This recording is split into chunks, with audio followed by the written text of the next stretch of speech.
So, you know, that is the story. And it's the first time we're doing this to LinkedIn Live, so that should be fun. So if you're joining us on LinkedIn Live, welcome. It's good to see you. I'm Scott Shute. I lead our mindfulness compassion programs, and we do this wisdom speaker series about once a month where we bring in luminaries from outside of LinkedIn to talk about all things wisdom. And today I'm super pleased to have us be joined by Imme Lawrence. Imme is a certified professional coach. She's a millennial ally. She specializes in breaking the cycle around burnout. And she has a really extensive and interesting background, which we're going to get into. But first of all, welcome, Imme. Thank you for joining. Thank you, Scott. So delighted to be here. Awesome. Okay, so let's do this. So I know that I was reading about your background and we talked a little bit, and you've been an actress, you've been an educator, you've been a singer-songwriter, you've been a writer, you've been a spiritual seeker and spiritual aid, and now you're a coach. That you are like a true Renaissance woman. Oh, thank you. It's like I thought you were going to say what? All in one lifetime. Mm-hmm. No, I love it. And so what about, maybe we'll get into each one of those, but what about each one of those different experiences leads you here? Like, what was important about each one of those things? Yeah. Definitely in acting, the important part was learning about the human psyche, the human experience. And I think one of the reasons I left acting actually was that I got tired of like layering the character. And any of you who've done theater work know how that can be. But it really helped me understand how we work as human beings emotionally, mentally, physically. It helped me study that. And that's definitely one thing I bring to coaching now, is my fascination with us as human beings. Actually, yeah, let's go back even further. So since you did all those things, I'm always interested in a person's journey, right? So when you were, 17, 18, trying to figure out who you were in life and where you were standing on the doorstep of adulthood, what did you have in mind? And could you have guessed that you'd get here? Yeah. Could not have guessed. When I left for college, I was so happy to be leaving home. That really was the thing, And I had in mind, I would be teaching languages. I had been studying French and Spanish in high school. I went to a college that specifically had programs abroad, and that was my intention. And I got to college and everything changed. And yes, has education been a part of my journey? Absolutely, yes. But I did not teach languages. And I only know, solamente un poquito de español now, and un peu de français, and that's, that's it. Well, at least you have those things. I have those. So now if you travel, you can order dinner or whatever. When you have a great accent, when I was in Paris, I have a good French accent. And so I would ask a question, like directions somewhere, and someone would rattle back off to me very quickly. Of course, Parisians speak quickly anyway, but, it'd rattle back up and I'd be like, je ne comprends pas. You just got past répéter? Yeah. Lentement, s'il vous plaît. Slowly, please. But yeah. Well, so today we're talking about burnout and both overcoming burnout, but also reclaiming our joy. And so I love the refocusing here. I think that we're all so excited to leave 2020 behind. Yes. With all of the fires in California, with COVID, with the election, with the social and racial injustice, and just like it just feels like the world has been a lot, right? And so we turn the calendar only to find there's more of the same, right? And maybe there's a little more hope than we had, but it's still there. So in a world that's so divided, in a world where there's so much, suffering, at least what we see on TV, is joy possible? Oh, 100%, yes. And it's actually happening every day. And it's happening in our lives every day. How much attention do we put on it? And how much are we looking for it? And how much are we really taking our attention there rather than getting sucked into a lot of fear and divisiveness, as you say. Yeah. Well, let's pick it apart, maybe tease it Sure. apart. So Yeah. what do you think? I mean, it may seem obvious, but we're going to go deep here. Like, Yeah. what are the factors that get us to burnout? Yeah. There are a lot of different factors. But here, you were talking about turning the page on 2021. And the fact is that there's never been a time in our history where we've had to be more of a guardian of our own peace of mind, more of a protector of our own hearts, our own consciousness, if you will. Mm. And it really is showing us that it's always a choice. It's always a choice. Now, that's easy to say, but the things that contribute to burnout externally, and I can talk about externally and internally, okay? Externally is a lot of chaos in the world, a lot of, how can I say this? I'm thinking about people thinking about ourselves as separate from somehow the whole community. Mm. So, for example, if I choose not to wear a mask, am I affecting someone miles away from me? I might say, well, I'm affecting people in my immediate area, but maybe miles away from me. So where's the connection between ourselves and self-responsibility and our community? Does that make sense? Yeah. And so let's see, Yeah. you're talking about external factors. We have the kind of the chaos of external Yes. factors. And then there's The chaos of the worldly situation. Mm-hmm. yes. And, Yeah, the chaos of the worldly we, situation and economics and social pressures and all this kind of thing. And I can speak to that very specifically with millennials because that's what I've been studying.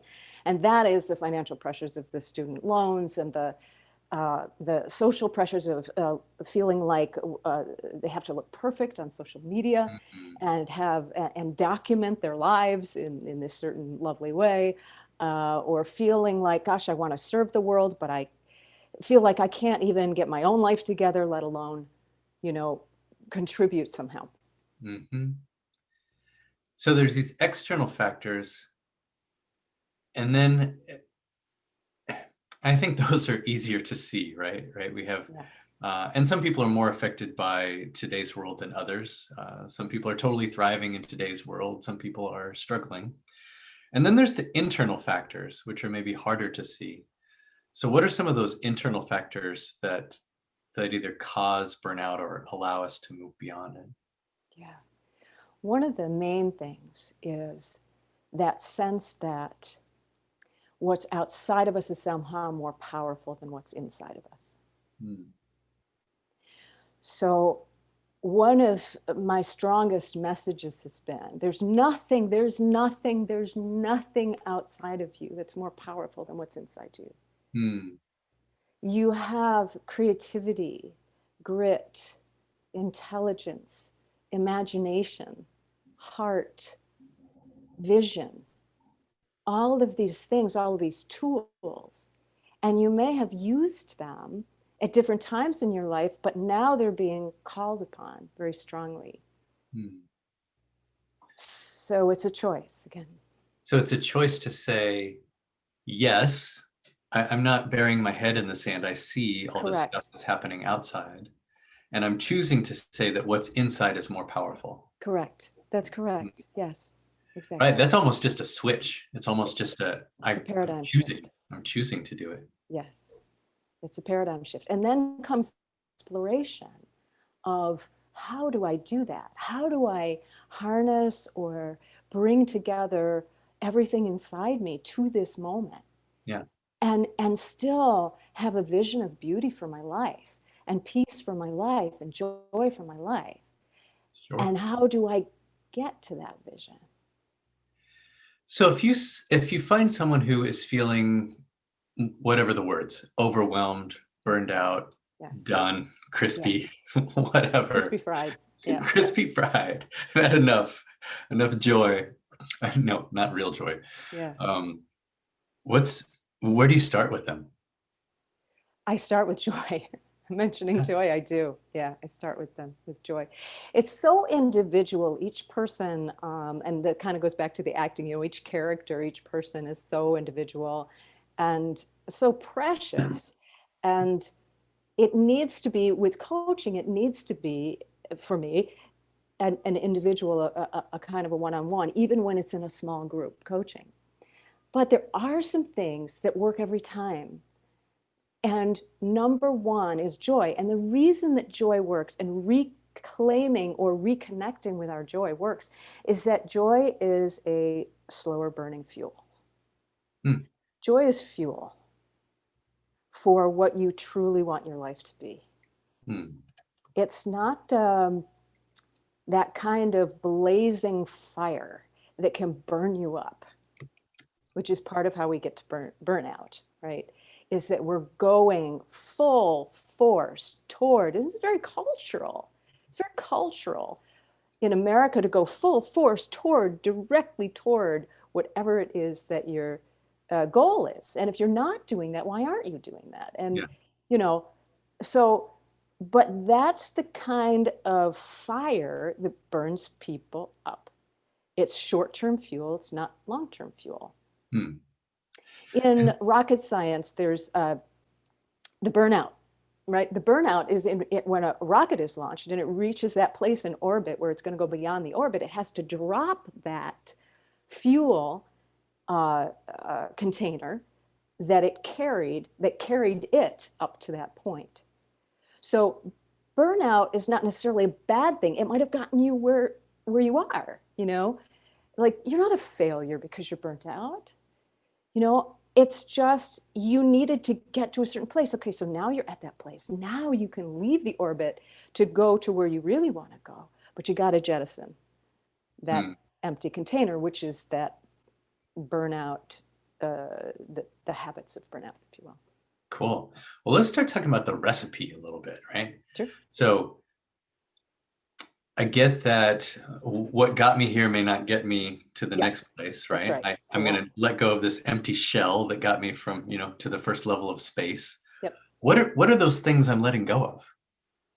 Oh, gosh. Okay. So again, any sense that what's outside you that is more powerful than you is the first thing. The second thing that you're looking at is your pace.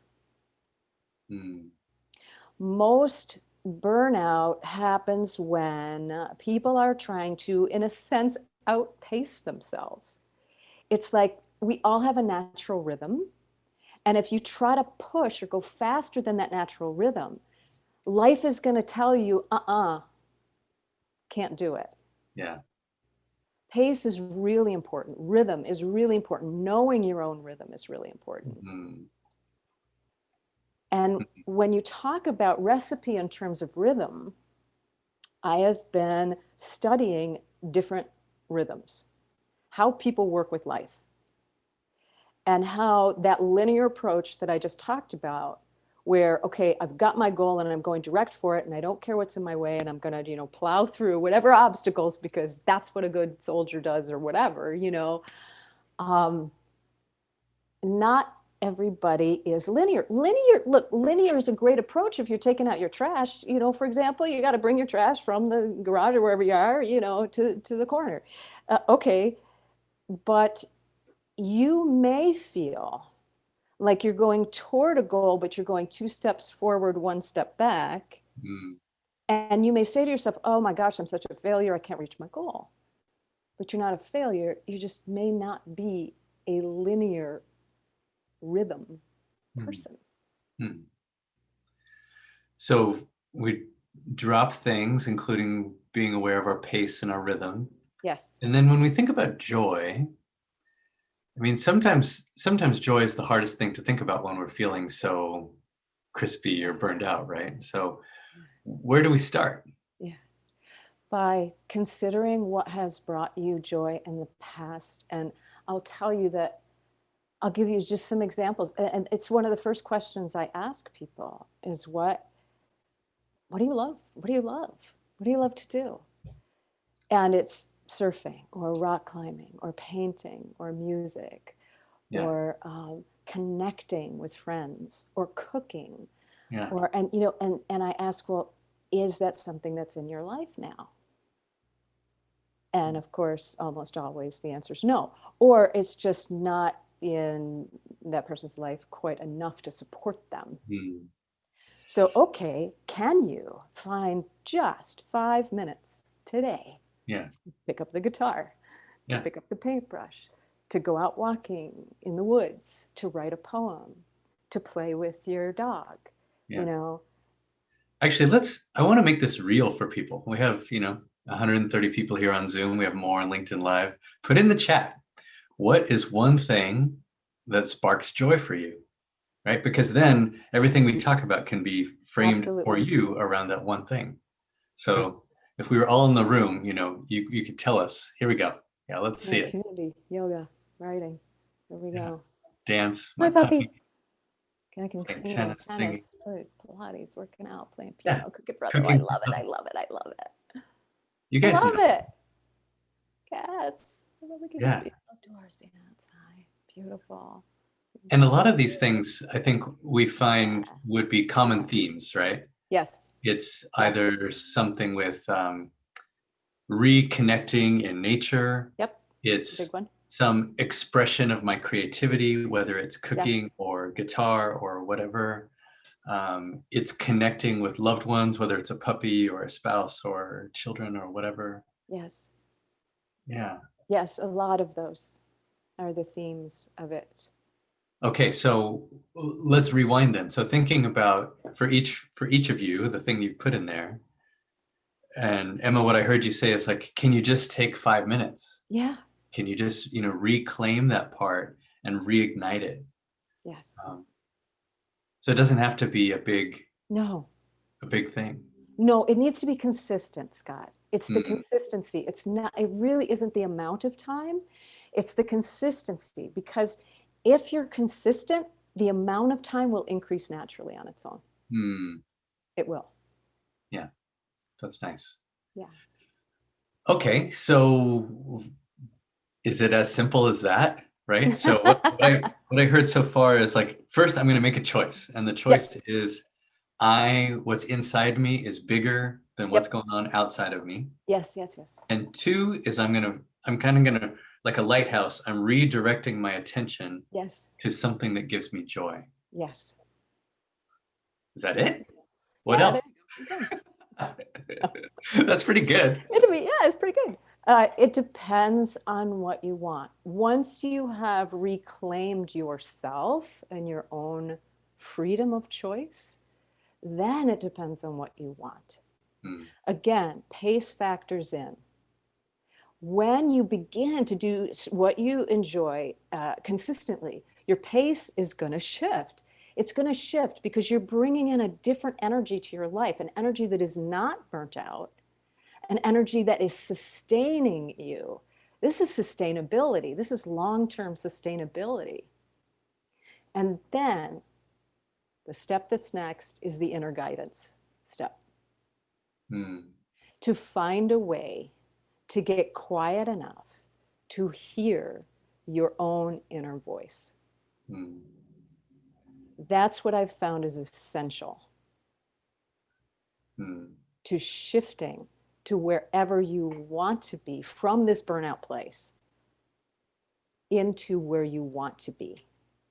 It's almost like a surrender, a Great word for it. surrender and then a listening.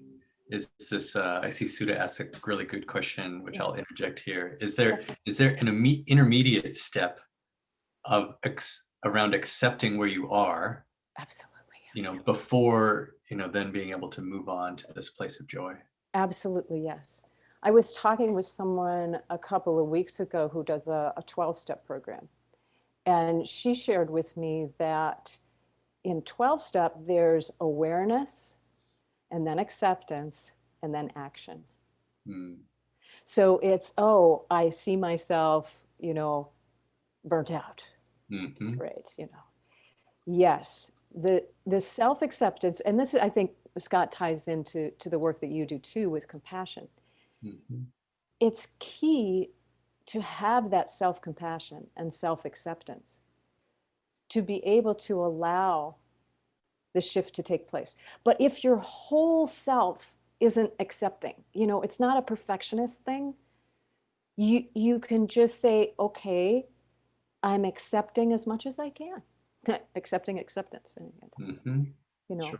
and keep connecting. Yeah. Mhm. Yeah. Yeah. I know for some people, this first step of the switch, right, that says the inside is bigger than the It's outside more is a powerful. challenge. Okay. And sometimes one of the challenges is kind of this is not exactly it, but that feeling of survivor's guilt. You know, like people Mm. around me are suffering, Oh, whether it's my family members or other members of the community, the world community. right. And so for me to just go have joy can feel a little like I'm escaping the big world. Mm. How do you think about that and what our role and joy is in the broader context of, you know, the community or other things going on? Well, I think all of us have experienced that when we're taking good care of ourselves, we're in a better place to care for others. Yeah. So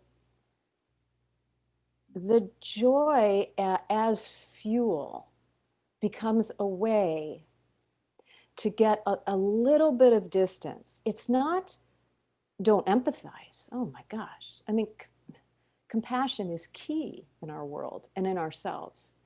It's just getting some breathing room so that we can be better available to serve in the ways that are needed.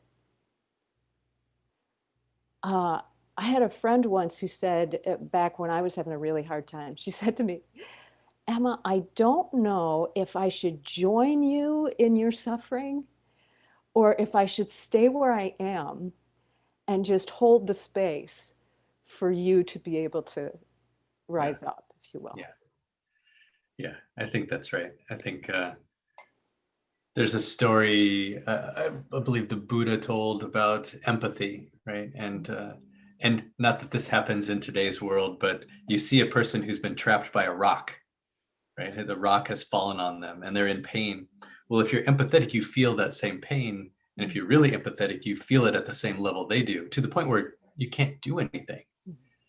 Right? Where compassion is, I see the other person, I have some appreciation for what they're going through, but I myself can remain strong so I can help. Yes. And I think joy is this shift is really Yes. powerful for us to be able to rise above and be able to serve life instead of kind of getting Yes. sucked into it. Exactly.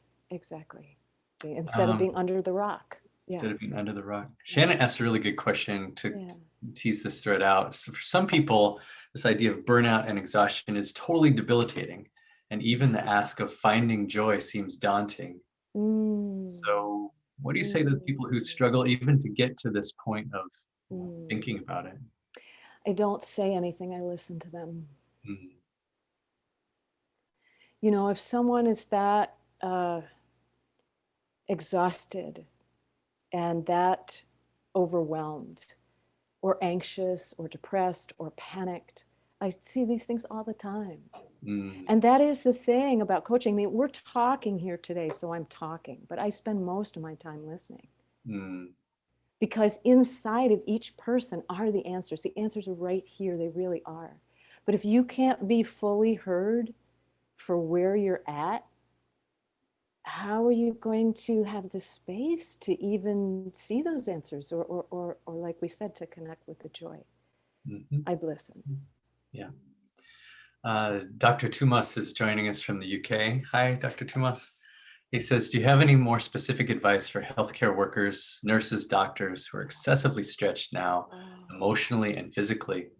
He says, today in the UK, we had the all-time highest numbers of deaths due to the pandemic. oh my goodness, my goodness, my goodness. My heart, uh, my heart goes out to you. I've thought so much about the healthcare workers' time. And it is so difficult day in and day out to find how can I fill myself with love, with compassion, with grace, and go back in to the situation. These are the situations that I believe force us to surrender to something higher than ourselves. And I don't care what people call it. It just, whatever spiritual teaching that is followed, it's higher love. It's life, tuning into how life, even in the smallest ways, is supporting us every single moment. I know in my darkest time and where my business was born was in a very dark time because I had nothing left. And what I saw in that moment was that life stepped in to support me in all these little ways. I would connect with a stranger, or I'd go to the store and what I needed was on sale because I was stretched financially. I had people who, like the telephone, let's say I set up my internet, right? And I was really struggling, and the person would go out of their way to find me the best possible deal. And to help. And the person who came to my house was the nicest man in the world. I mean, there were just all of these ways that life, these little ways that life was saying, I'm here, I'm supporting you. And yes, you can do this another day. I also think that inner strength, however we do it, pray, meditate, contemplate, whatever, going to that source within. You talked about, this switch that flips to say, whatever's happening outside, I know I'm stronger within. Yeah. And we talked about, developing that sense of inner listening, or that connecting to that deeper part of ourselves. And somebody asked the question earlier, like, how do we cultivate that practice? How do we learn to listen to ourselves better? And I'm wondering, we can talk about it, or I'd love for you to lead a practice if you're open to it, of 8 or so minutes. Sure. Because talking is good, but doing is even better. Absolutely. I will say, Scott, that with the people that I've worked with, those who have created for themselves a different morning practice have found the rest of the day to be easier and to come into a different alignment. That's what I can say from the people that I've worked with. And again, that's it my doesn't. own experience as well. Yeah. Of starting the day with a practice. It's such, for me personally, it's such a stabilizing force for whatever happens next. Yeah. So sorry, cut you off. No, that's fine. You didn't. That's it. It just helps the whole. Also, I know many people have been served by, before they go to sleep at night, to just reconnect with peace, ask for help. In other words, to be willing to have a dream experience that might support them. I know sleep is difficult for a lot of people. So how can we bring ourselves to a peaceful place before we go to sleep? So that's another time that we can connect. And do you have a recommendation for a specific exercise? Would you like to share an exercise with us now? Yeah, sure. I'd be happy to. You want me to lead us through? Okay. So I'll tell you, when I work with groups and lead exercises, since every person has their own individual experience, I like to use what I would call minimal cues. So helping people kind of get into a relaxed state and then go into a visualization. But then there's this point at which you have a choice of where to go. So I try to lead people for part of the way, and then to say, okay, from here on, choose. So I would ask you to think about, before we begin, just consider for yourself and let it come to you, maybe, what's a joyful place that you like to be? A joyful place. Is it the ocean? Do you miss the ocean?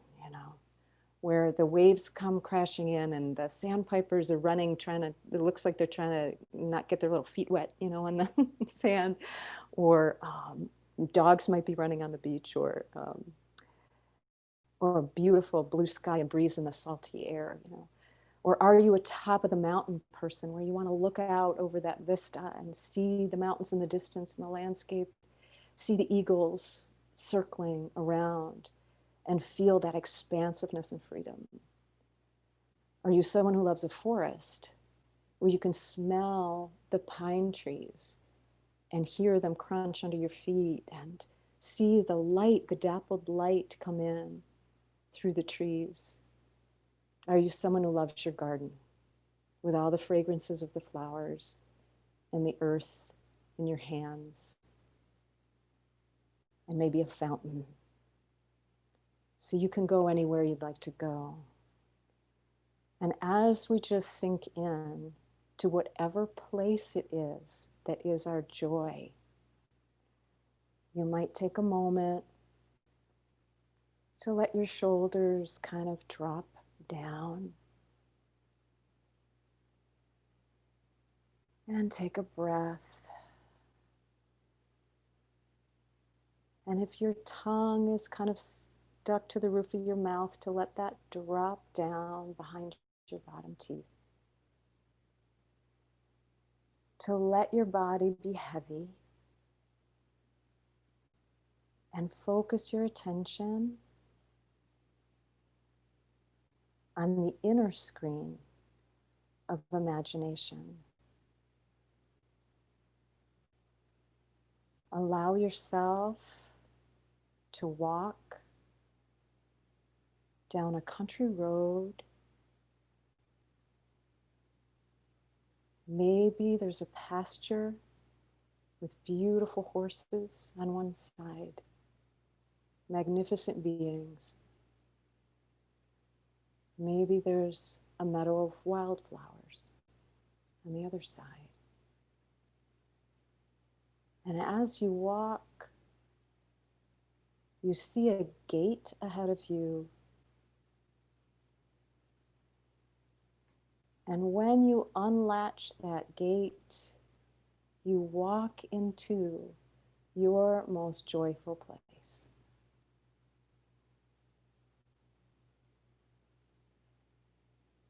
What is it that you see?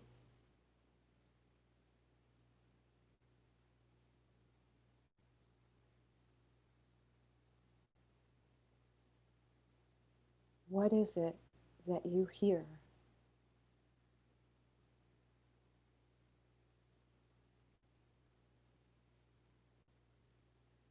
What can you touch?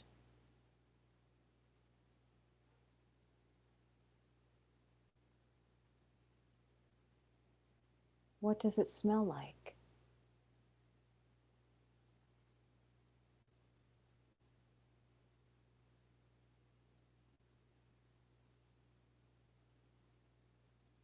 Is there something there for you to taste?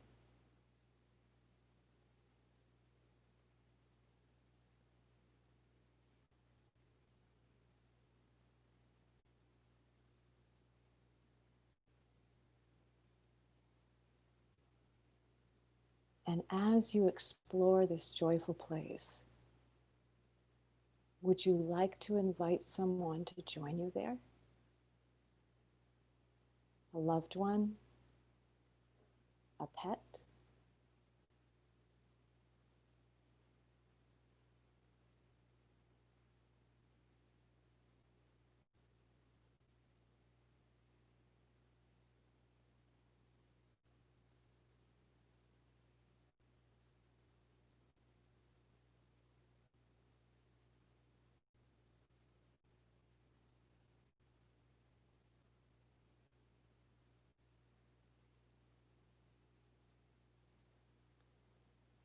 In the distance, see someone walking toward you. When you see this being, your heart is immediately open, as if you've known them all your life. This person is smiling and so happy to see you. And he or she brings a gift.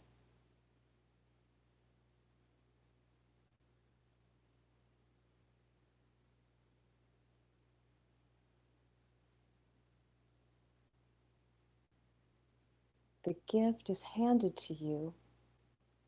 Take a look at it. Is it part of this natural world you're in? A joyful landscape?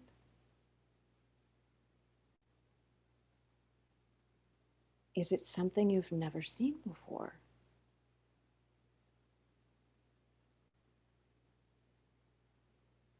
What form does it have? Or color?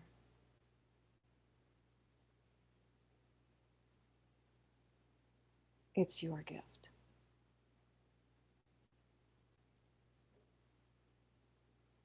You can take this gift and hold it to your heart, or tuck it in your pocket, and express any gratitude you feel.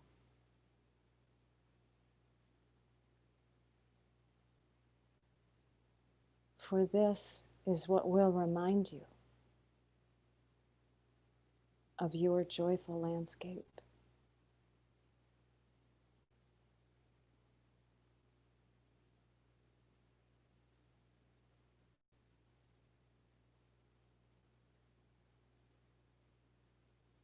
And as you turn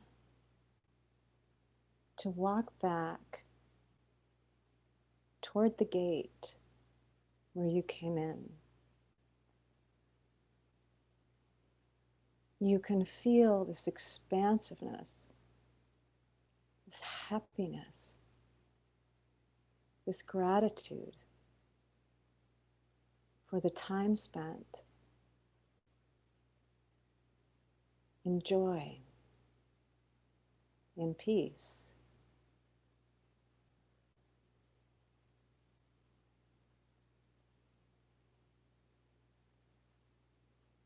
Walk back through the gate, onto the country road, where you may see that pasture with the beautiful horses, or the meadow of wildflowers. And slowly, ever so slowly, return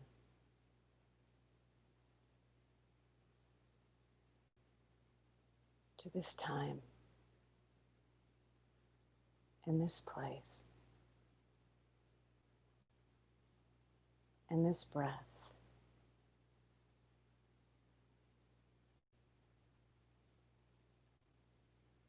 Let your body breathe a little more deeply. Maybe move your fingers, your toes. Roll your shoulders a little bit.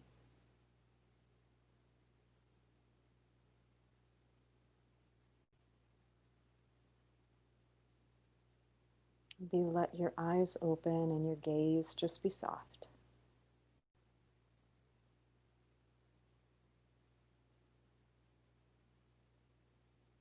As you gradually come back to the here and now.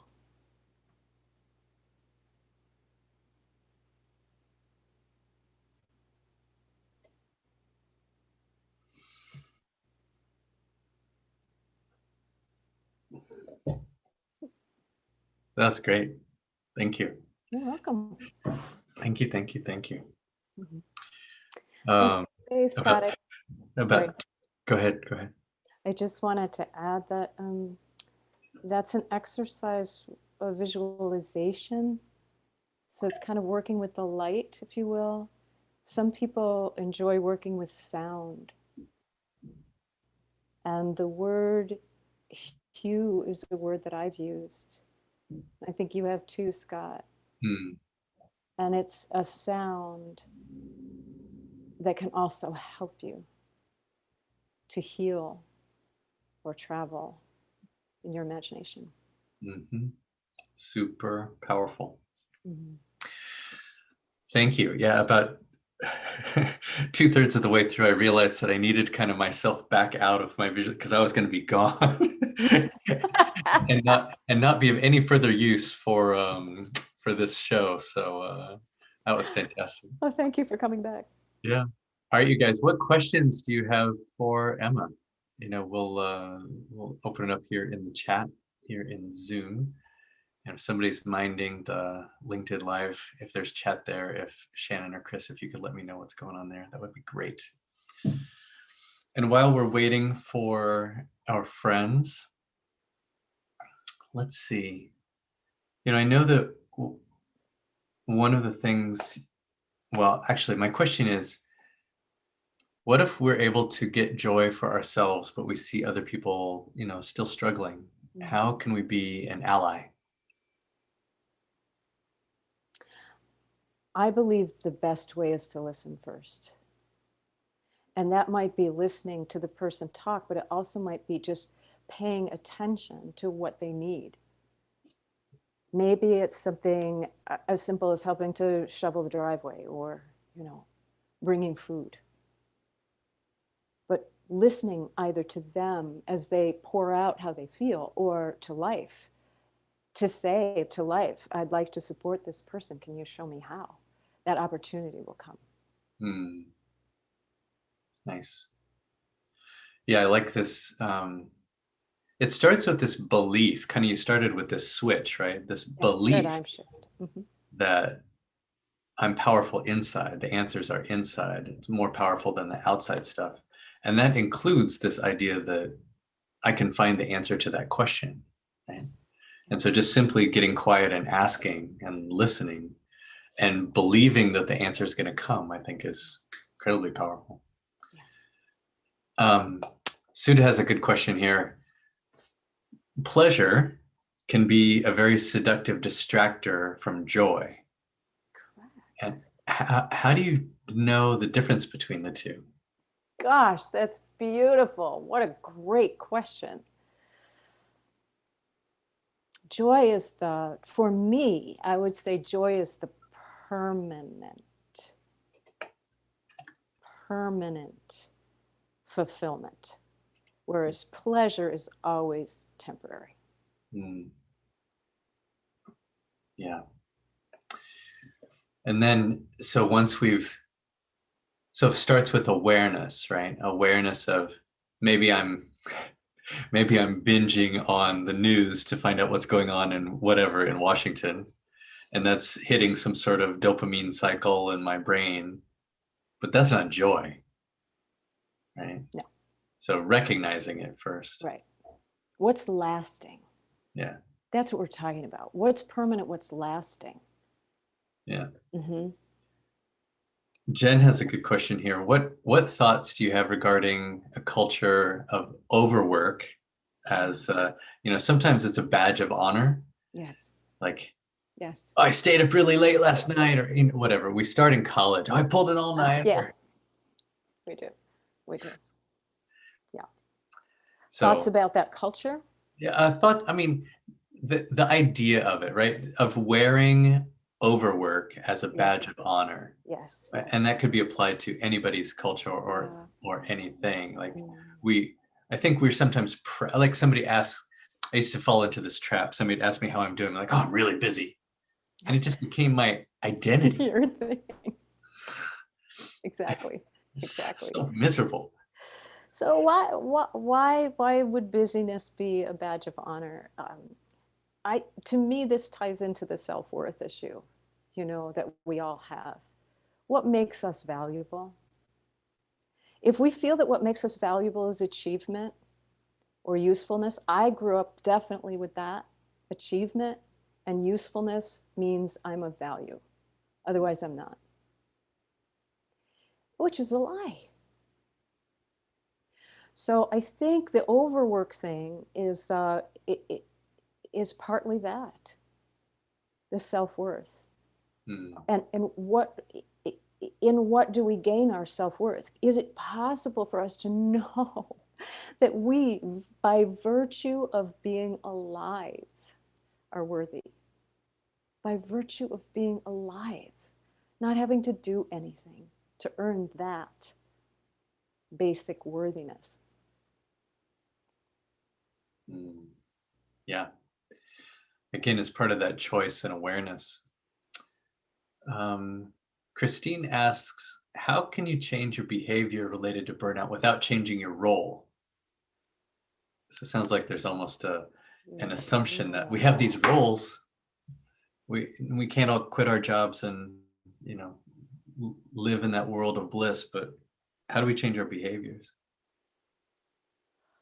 So if I understand the question correctly, like you're saying, Scott, how do we change? How do we get beyond burnout and still kind of go to work every day and fulfill our responsibilities and that kind of thing? Is that, Yeah, do I understand the question let's see if I correctly? get Or this if there's right. a follow-up, yeah. How can you stay clear of the same traps within a role? It seems Ah, so more challenging than just starting over.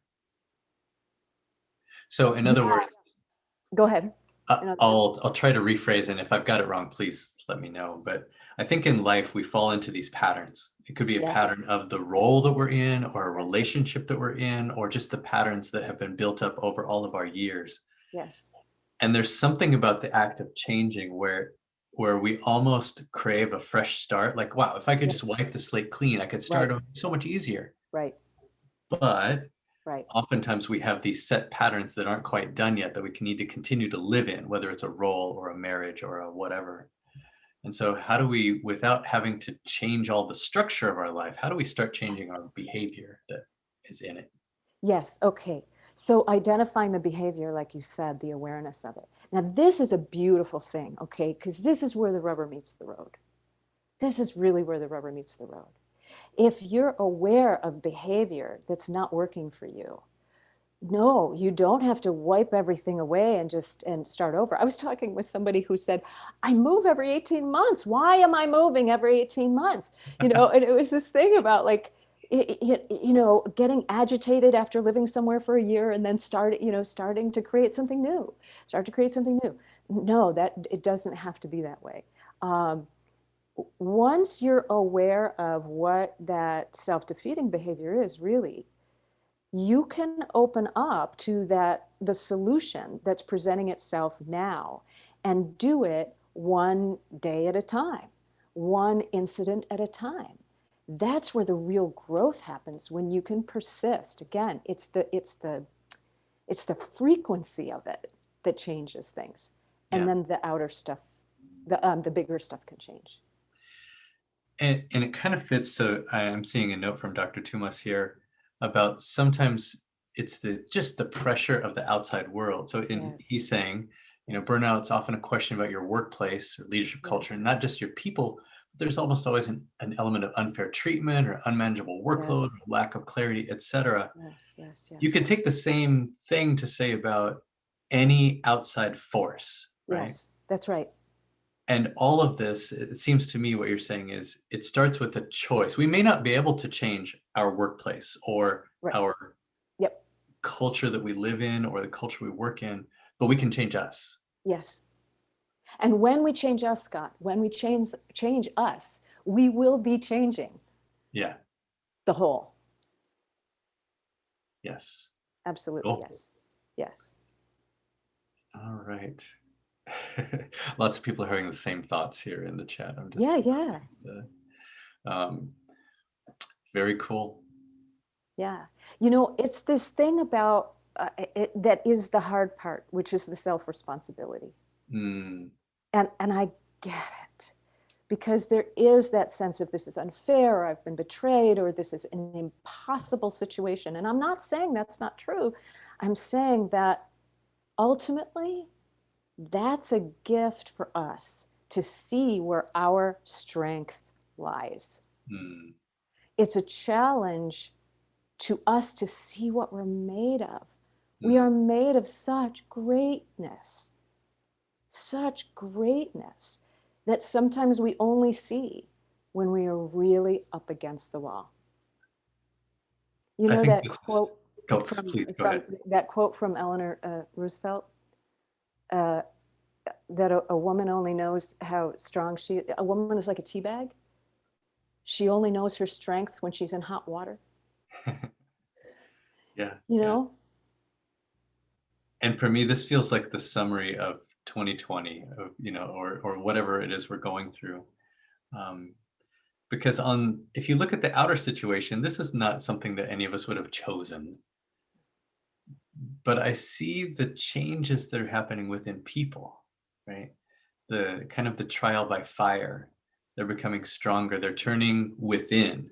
They're kind of throwing their hands up and going, okay, what I was doing doesn't work anymore. I give up. yep, And then they yeah, we have a little bit more humility to ask, okay, well, what else is there? I need help. And so it's this witnessing to our own greatness and saying, I can't. I have to give up. I can't control what's outside. And so now it's this realization that I can try to control what's inside. absolutely. And it's and even more than controlling really what's inside, it's how do I move with life differently? Ah, yeah. How do I move with life differently? How can I begin to accept that there is a benevolent force in the universe that is supporting me to grow and to be joyful and to expand and to see my strength? That's the life is coaching you Yeah, yeah, yeah. thing. And I think even if that's not someone's worldview, right? Yep. That there is a Yep. benevolent force, that life is happening for me instead of to me. I Yep. think it's super powerful to take that attitude, right? Yeah. Even if you don't believe in the structure, there's a power to taking that attitude. Well said. Yeah, Very well said. cool. All right, guys, what other questions do you have here for Emma? Um, if they don't have another one, I have one. So, what do you think the role of self-compassion is in this whole work? Essential. Someone was asking earlier, the doctor in the UK asking about healthcare workers and so on. And honest to God, I get this image of at night, just lying down and being compassionate with yourself. If you're having a hard time, no matter what it is, to be able to give yourself the gift of saying, this is really hard. And to give yourself that love. I think it's essential. Literally. Yeah, Essence. Yeah. beautiful. Well, I think that we have gotten to a nice place here, you know, and so let me just recap the things that struck home, and maybe you guys can recap in the chat. What was your favorite thing you took away? But if I think about the arc of what we talked about, it's first making a choice that the stuff inside of me is more powerful than the world around me. Like, I have that choice. I can tap into my joy, and the joy is a slower burning fuel. It's the stuff that lasts beyond things like pleasure. And I can do this by just tapping into something that I love just a few minutes every day. And there's something about just a few minutes which will cause that to, grow and be a bigger part of my life every day. I can be more in tune with the pace of life and think about the rhythm of what is happening. Um, and and ultimately learn to tap into that inner voice within me. And we did a super creative exercise, a visualization I think we'd all benefit from doing, beginning the day, end of the day, anytime, to kind of tap into that happy place within us and continue to go there. So Beautifully said. My goodness, you're good at that.